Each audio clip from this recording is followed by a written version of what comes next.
அனைத்து இந்திய அண்ணா திராவிட முன்னேற்ற கழக ஆட்சி இருக்கின்ற பொழுது இந்த ராசிபுரம் சட்டமன்ற தொகுதியில் இருக்கின்ற மக்கள் அனைவருக்கும் பாதுகாக்கப்பட்ட காவிரி தண்ணீர் வழங்க வேண்டும் என்பதற்காக 932 கோடி ரூபாய் திட்டத்தில் அந்த திட்டத்தை நாங்கள் அறிவித்து ஆரம்பிக்கப்பட்டு 40% பணிகள் நிறைவேற்றப்பட்டன.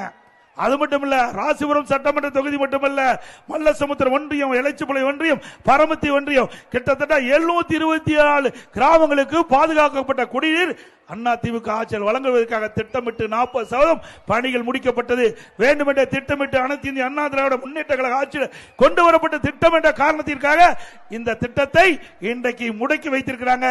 மீண்டும் அண்ணா திமுக ஆட்சிகளுடன் இந்த திட்டம் வேகமாக துரிதமாக செயல்பட்டு இன்றைக்கு மக்களுடைய பயன்பாட்டு கொண்டு வந்து இந்த ராசிபுரம் சட்டமன்ற தொகுதி, மல்லசமுத்திரம், எலச்சிபுலையும், பரமத்தி ஒன்றியத்தில் இருக்கின்ற 726 குடியிருப்புகளுக்கும் பாதுகாக்கப்பட்ட தண்ணீர் கொடுக்கப்படும்.